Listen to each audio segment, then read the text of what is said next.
Physical work on the Argyle International Airport started with the commencement of earthworks on August 13, 2008, and up to this point was the highlight of the airport's construction. The Châteauyeche contingent, made up of Cuban and Vincentian workers, attacked the work with urgency, given the deadline for the airport's construction and realizing that indeed time was of the essence. The workers, guided by the capable leadership of Jose Mena, head of the Châteauyeche contingent, and Anibal Jimenez, head of work in the first kilometer, moved with dispatch to ensure the work remained on schedule.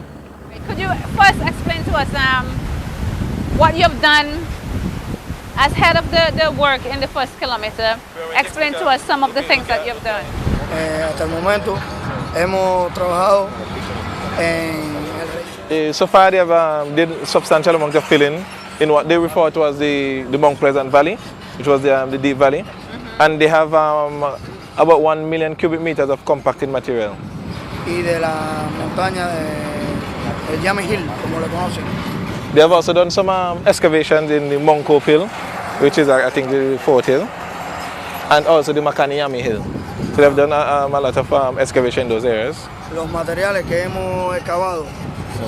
And the material that they get from those hills, that material has been used in the compaction in the embankment of what they refer to as the Mount Pleasant Valley. So at present they're working with approximately 12 trucks. They are transporting approximately 4,000 cubic meters of material daily with those trucks. Anibal, were you here from the beginning of the project, and if not, when did you join? He was here from the very inception of the project. In 2008, he was there at the groundbreaking ceremony with the Prime Minister Gonsalves. First it was the clearing and grubbing of the first kilometer, then the cuts and fills, which occupied a significant portion of 2008-2009. Whilst this process continued, the time came when the rocks on Makaniyami and Fort Hills, as anticipated, proved too difficult for the bulldozers to move, and so the use of explosives had to be employed. The implementation of the blasting operation was quite a delicate task. It meant disrupting on a daily basis the lives of persons who lived within the vicinity of the areas being blasted. The job of informing these residents and the public at large about the pending start and continuation of the operation for the next year or more fell to the communication and environmental officers. For the most part, the encounters with residents were cordial, as most of them supported the construction of the airport.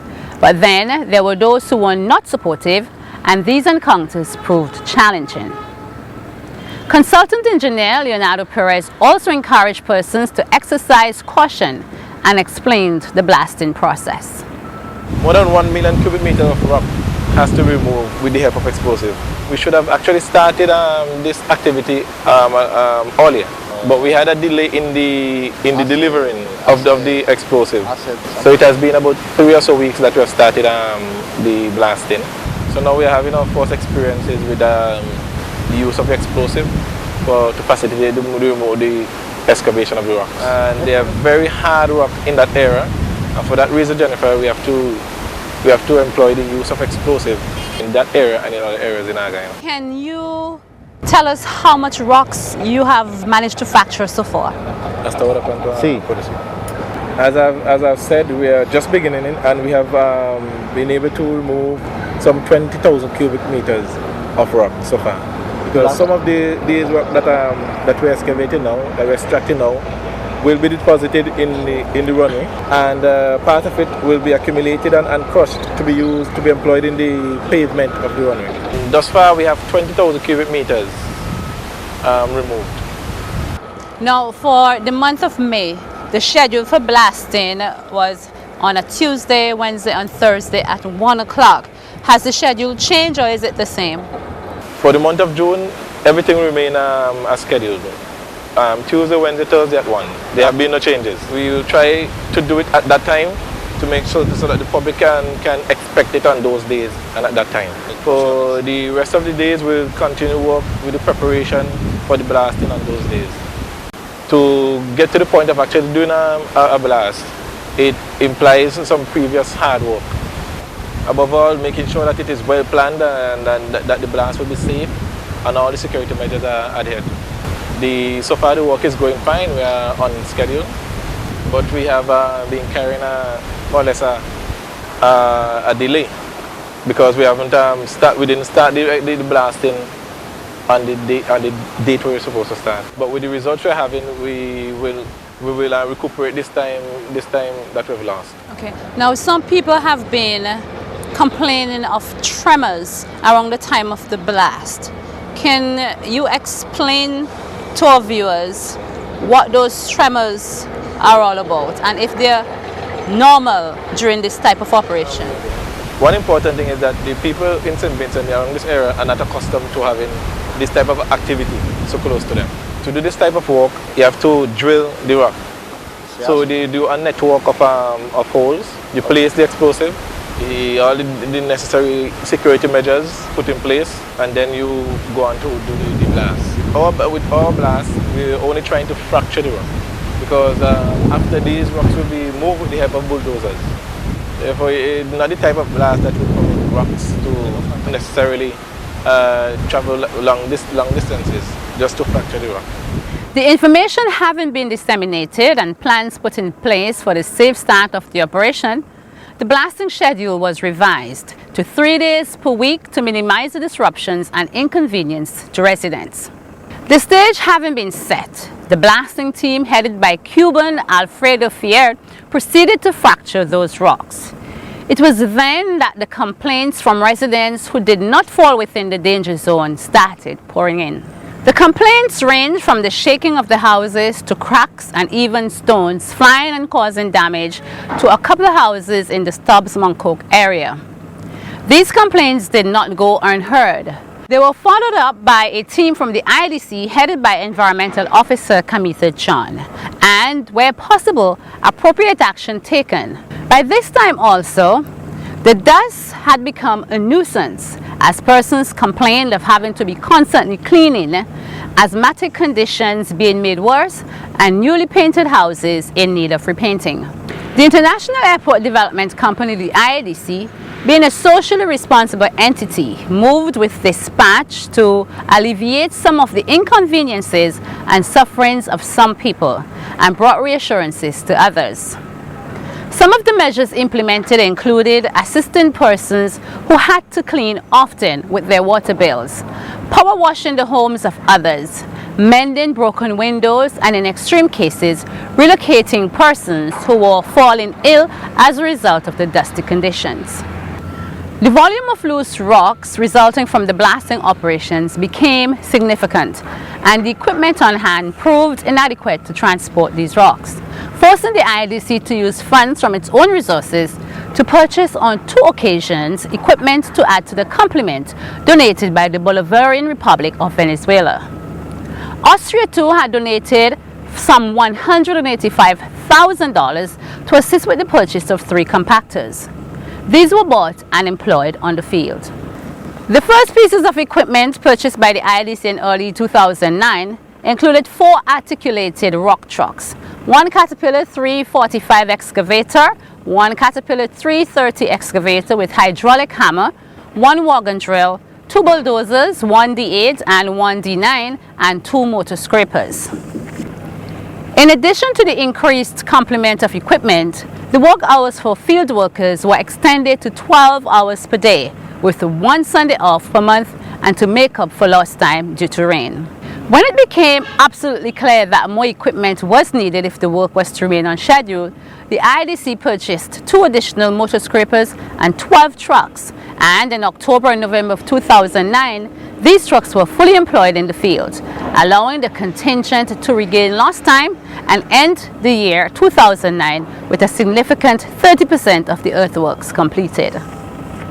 Included in this 30% were the significant removal of rocks from 4th and Makani Hills following the closure of the old Warku Road.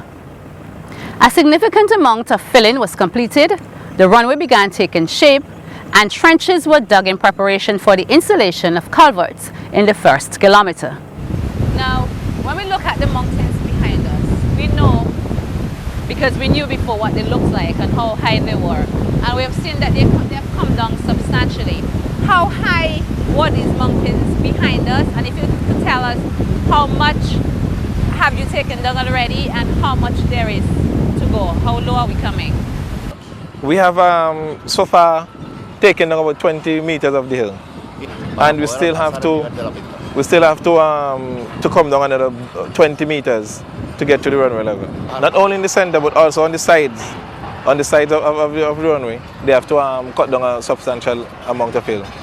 And the material that they are excavating here, that they get from this hill, they're using it to do the filling in the second kilometer. And the material that they get there that cannot be used in the second kilometer, then they put it on the sides of the runway area. And one of the objectives also that they have, one of the projects that they have in this area, is to build a road that will connect the people living in Mount Pleasant and Archaeological area to the main road. The project has already been completed. We're just waiting on the earthworks in this area to advance so that the actual construction can begin. But only in the head. So this will be very beautiful because the road itself will be about 5 meters below the runway. So just imagine you crossing the road at the same time when an airplane is landing. Some people might get scared, but it will be a very beautiful view. In the planes actually. All right, we will have caution signs. Don't gaze while driving. Don't gaze in. So the Vincentian drivers are very accustomed to this kind of atmosphere. Son los mejores choferes que hay en el mundo. So they're the best drivers in the world. Don't gaze in. Work got started as well on the removal of Johnson Hill also in the first kilometer and the extension of work into the second kilometer. This early work in the second kilometer involved the demolition and clearing of the land, as well as the removal of topsoil and the filling up of the valley in preparation for the construction of the terminal building.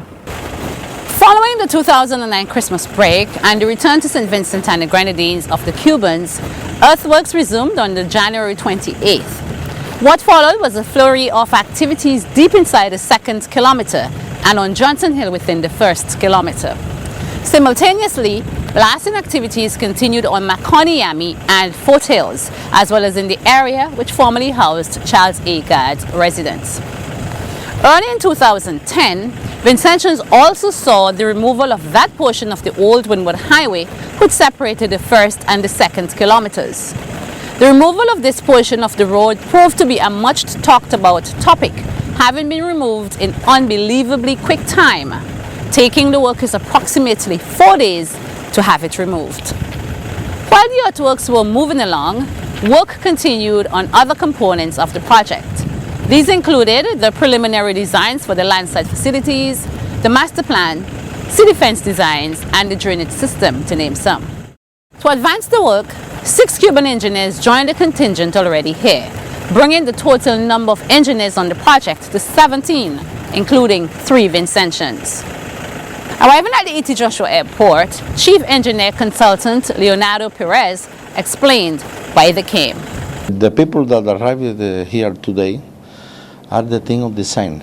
Designers for civil aviation in Cuba that come here to help in some design that we need to do in this year. They come in here for 1 year. 2 of them were here before. Okay, who are the 2 who were here before? Bernardo was here in the stage of the preliminary study. He is a surveyor. And Wiki, they too working with the Venezuelan and Cuban team in the preliminary study. 2 years they were here. The other are new.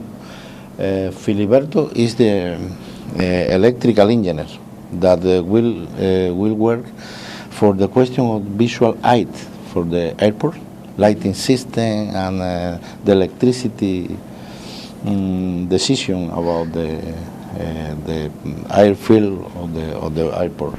The other is Febles, is hydraulic engineer. Hydraulic Engineer is Febles. And ¿tu nombre? Iran is the aerodrome engineer. He coming for some design that we need for to implement the master plan, some change that we made with the master plan in the original project. He's here for this work. And the other is structural. Cusa is working in Cuba too in the civil aviation, and is a structural engineer. All them will work here for 1 year. Maybe some of in the next time coming other engineers to work together with us in the company. The engineers, which included 1 electrical engineer, 1 hydraulic engineer, 2 surveyors, 1 structural engineer, and 1 aerodome specialist, expressed pleasure in coming to St. Vincent and the Grenadines to work on the project. Se puede aplicar y que ustedes lo tengan para que lo empleen. Yes, that for the airport, he want to do work hard for the implement of the lighting system for the airport, visual light, and they are, as Bernardo and the other people, all time with Vicentian do work together with you, with the Vicentian people, to finish the construction of the airport. With the terms of reference for the designs of the landside facilities completed, the IADC proceeded to send it out to tender. The tender was won by Taiwanese firm ZESI, which wasted no time in coming up with the preliminary designs. By November 2009, these designs, including the terminal buildings, the cargo and passenger buildings, the control tower and fire and rescue station, were published in a local newspaper to gauge the response and preference of Vincentians regarding how they would like their terminal building to look. Eventually, the popular Sea Wave design was chosen, and the designers moved to produce the final designs.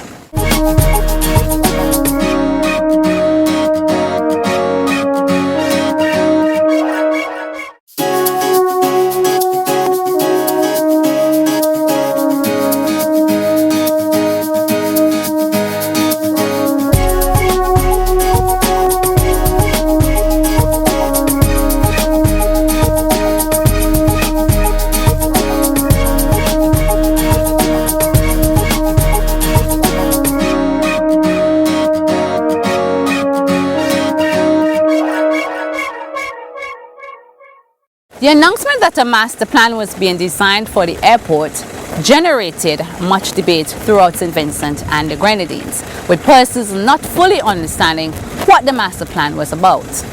Many attempts were made to explain to the public, and in some cases, the opposite took place. For a while, the issue generated some heat for the IADC as entities sought to gain political mileage by capitalizing on the explanation by the communications officer, which lacked clarity. We have a master plan that was done for us by the Mexicans. In fact, there's a gentleman who has been working with us named Professor Dbali from ASA, the Mexican Airport Authority. And he, through the Mexican government, has done for us an airport master plan. And that master plan allows us now to construct or to develop the airport in a phased way. So that what we are doing now is what we call phase 1 of the master plan. Okay. As the demand for additional airport services increases, we have a plan for phase 2, and we also have a plan for phase 3. For example, in the phase 2, we have a plan to construct a parallel taxiway, so that when we have an increase in the demand for craft coming to the Argyle airport, rather than the planes using the runway as a taxiway, we can construct a parallel taxiway to allow the runway to be freed up for landing and taking off. And with this work that we're doing now is also to buy enough land in the terminal building area that Jeffrey's just talked about, so that the buildings can be located with some space between them to allow them to grow in an orderly way, so that when we get to the second phase of the master plan, implementation of the master plan, we wouldn't have to be breaking down buildings.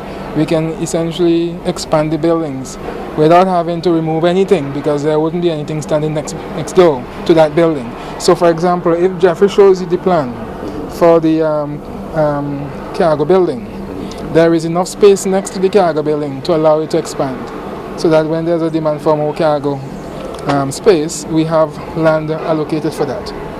On the master plan also, we have a space allocated for expansion of the terminal building, so that if ever we get to the stage where the building needs to accommodate more than 800 peak passenger, which is what it is designed for now, we can expand the terminal building without having to move anything, because the space next to the terminal building is free for expansion in future. And these are ideas that are contained in the master plan. The airport master plan was designed by Mexican professor Federico del Valle as a grant from the government of Mexico.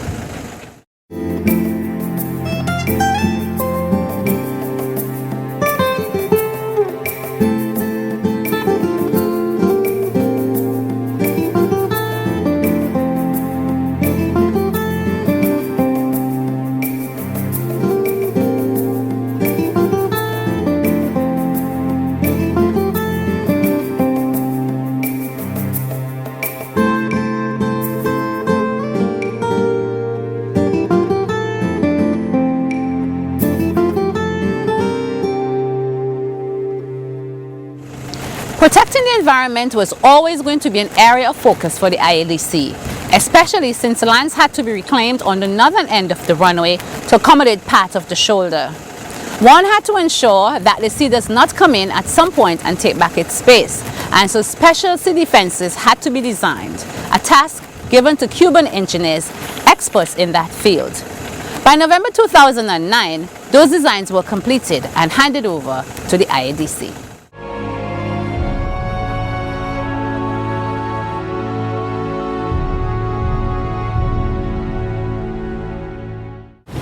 Still in keeping with the care for the environment, the drainage system at the Yambo River was to present a major challenge to engineers, but they were up to the task. Unlike the first kilometer, where box concrete culverts were going to be installed, the river crossing was a horse of a different color. And a special product called AMCO had to be sourced and was found in Venezuela.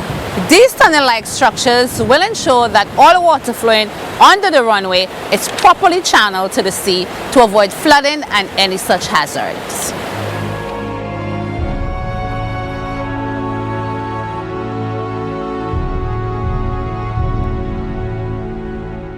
For the IADC, it was crucial that the project be kept on schedule, and so the proper management of time was essential for the timely completion of the Argyle International Airport. In an effort to maximize time, the IADC erected on-site its very own mechanical and fuel stations. In so doing, the downtime for broken or malfunctioning equipment was lessened, as on-site mechanics headed by Cuban mechanical engineer Fernando Ferrier Diaz worked tirelessly to ensure that these equipment were repaired and sent back into action. It was also their task to ensure the vehicles were properly maintained to avoid stoppage. We solved all the problems. Now, for example, 2 months ago we finished the building, this installation, and this installation is good for repair the equipment on the field, and that installation over there for the is a gas station, good, very nice, good gas station. We prepare the condition for continuous the project. Not too much problem, but we have good workers, and the worker trying to solve the problem every time. The fuel station located on site also served to ensure that as little time as possible was lost through refueling, as fuel trucks brought the fuel directly to the trucks and other heavy earth-moving equipment in the field. It also guaranteed a ready supply of fuel, eliminating frequent trips to Kingstown and ensuring more hours of work.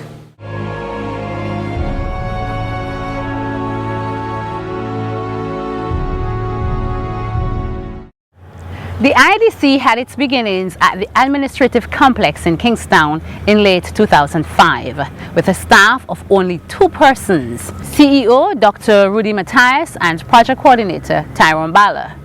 Together, they manned the IADC as the company prepared to embark on the journey of overseeing the construction of the Argyle International Airport, the largest capital project that this country had ever seen. By the time they moved to Argyle in April 2006, the staff had already increased by 2 additional members, Alex Miller as Project Administrative Officer and Desiree Millington as the then Finance Officer. As the work expanded, so did the staff, which stood at 158 by the end of 2009. This figure included 108 Vincentians and 50 Cubans, 35 office staff, 20 domestic, 102 field staff, and 1 doctor.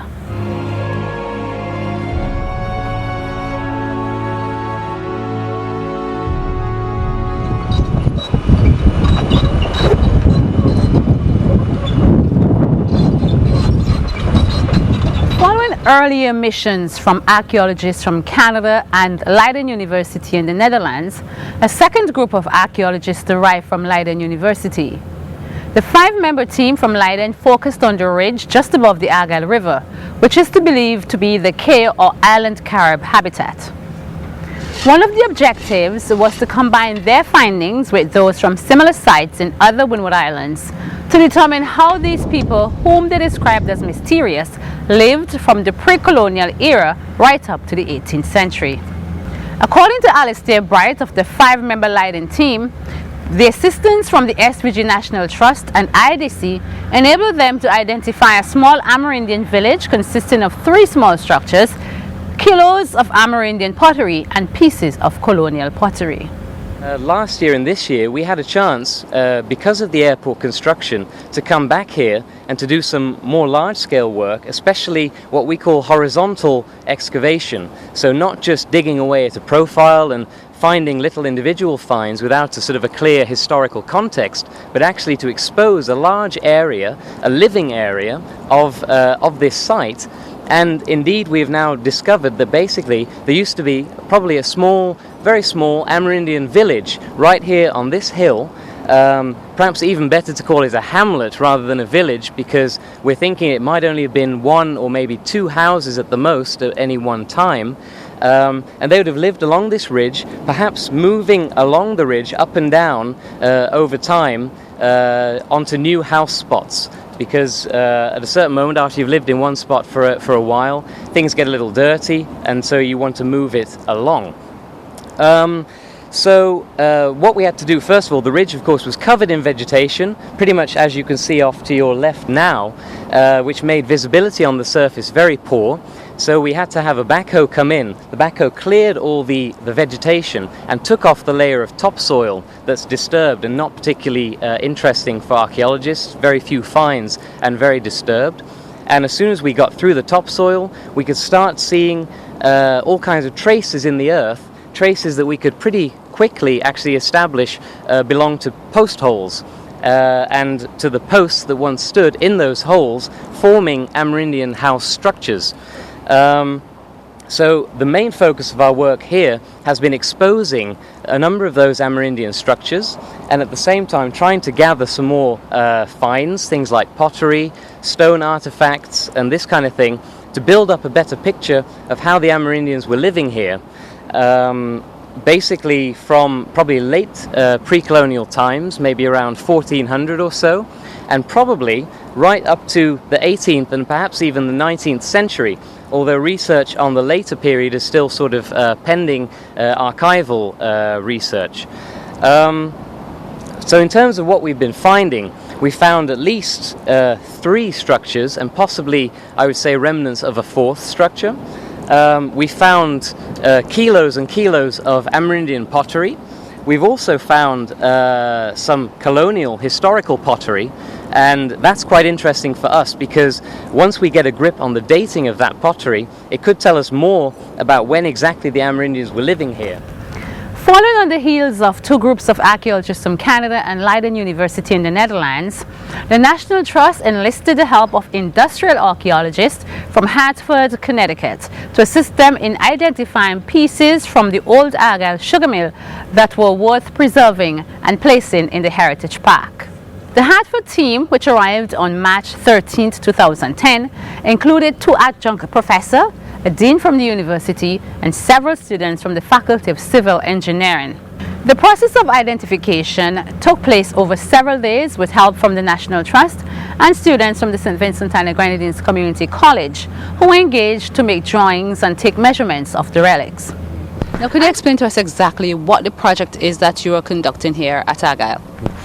There's actually multiple phases, but this is the first phase where we're just documenting this site, all of the machinery, the layout, the configuration, so that we have it for reference in the future to understand what this site was, how it functioned before the airport project impacts this site. So it'll all be documented for others to study in the future, including the university. They would like to make this a continuing course so that they can use this information and have it available for others. Tell us a little bit about the course that you teach at the university, the name of the course. How does it impact on, well, the lives of the students who are doing it, and exactly how does it impact on your work here? Well, the course is very interesting.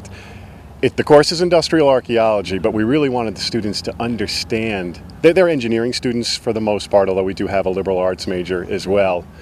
But we wanted them to understand the effects of this machinery, of this industry on the island, on the culture, and really understand history as a whole. So as engineers, when they design things, they understand that there's more than just the immediate purpose of the machinery. It really affects the economy, the culture, the way of life. So that was really the main goal of the course. Of course, we also want to understand this site in particular and have the history understood before the airport is complete.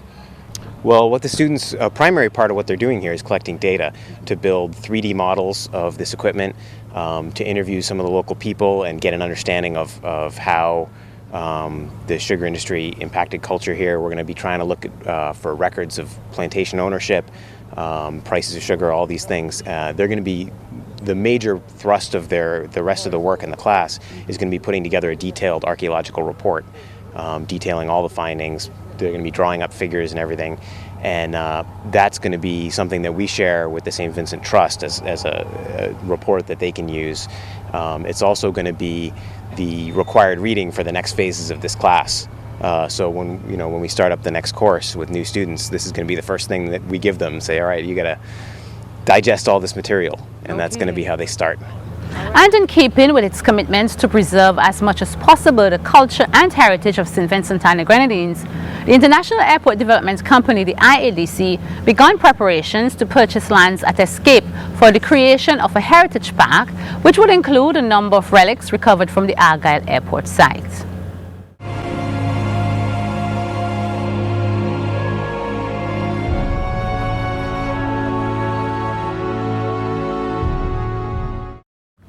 From the beginning, the Argyle Airport site generated interest from Vincentians at home and abroad, with persons seemingly having insatiable appetites as it relates to information about the project.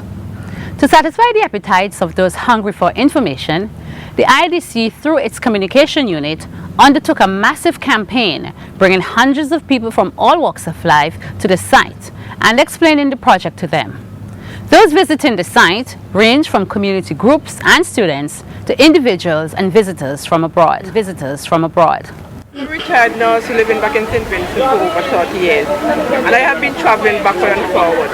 And I can say this is a blessing to St. Vincent. We just got to thank the government of St. Vincent at the present time that soon and very soon we'll be taking off from here and returning here. It's a blessing. Thank the government. And we are happy and looking forward for that day.